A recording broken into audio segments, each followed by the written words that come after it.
People ask me, does your childhood reflect how you are today? Because you seem very enthusiastic, you're always positive, always smiling. And my answer is, it's a long answer. My childhood does not reflect the man I am today. My childhood was very dark, it was bitter. There was a lot of violence. There wasn't a lot of love. I had a father who basically bullied me growing up. Never showed me any compassion, never had any empathy.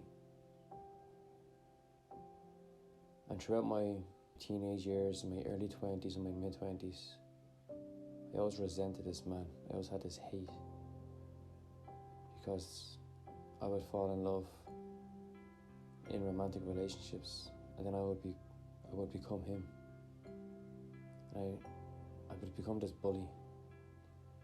And I always knew there was a part of me screaming inside that this is not who you are. And I think with so many of us, we have had these experiences with people in our lives. People who should have showed us love, showed us the way, should have been role models, but they were the complete opposite. They basically fucked us up, basically self-sabotage or sabotage relationships and bring people down to how we're feeling and sometimes lower. We do a lot of this unconsciously. And who's really to blame? This is always the biggest question. Who's to blame? Can I blame my father? Or can I look at it from a different perspective and think, what happened to him? Like, no child is born a bully. No child is born with this violence and this bitterness. We're born beautiful, young, loving children, full of compassion and empathy and peace. We're innocent. And then, depending on our environment, that shapes the circuitry of our brain, it wires us a certain way. And depending on how those circuits were wired, it forms a blueprint for who we are.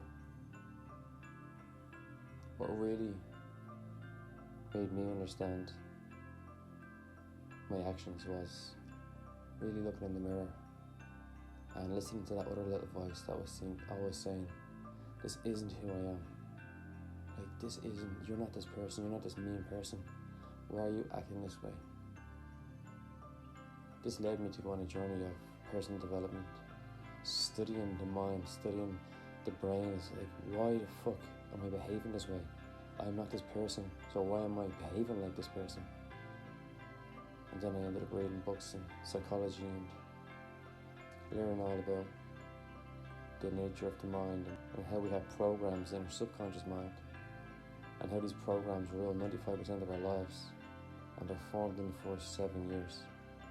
And we never even create these programs. They were created from our environment and from other people's beliefs.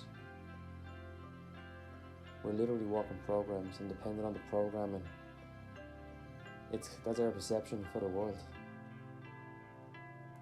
Unfortunately, a lot of us have shit programming. We look at money and we think it's this thing that's evil. Or we look at romance and love and we think it's just something that's in the movies.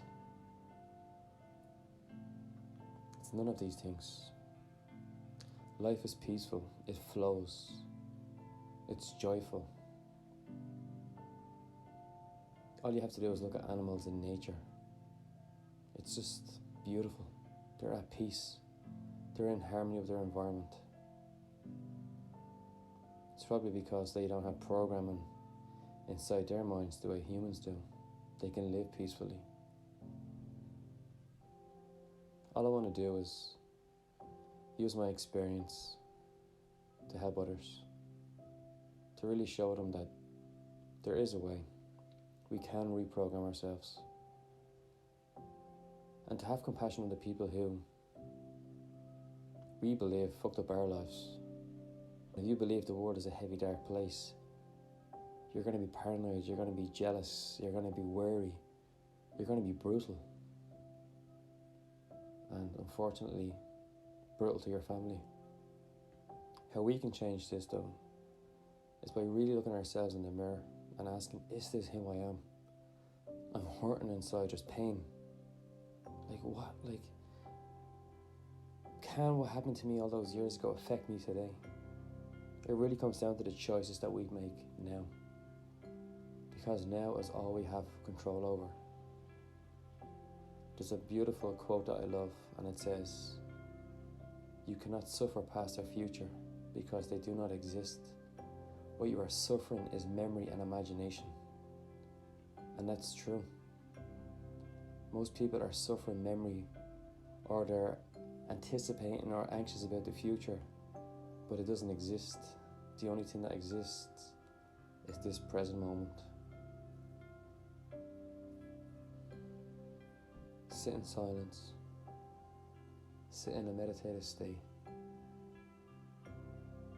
And in that complete silence, that's who you are.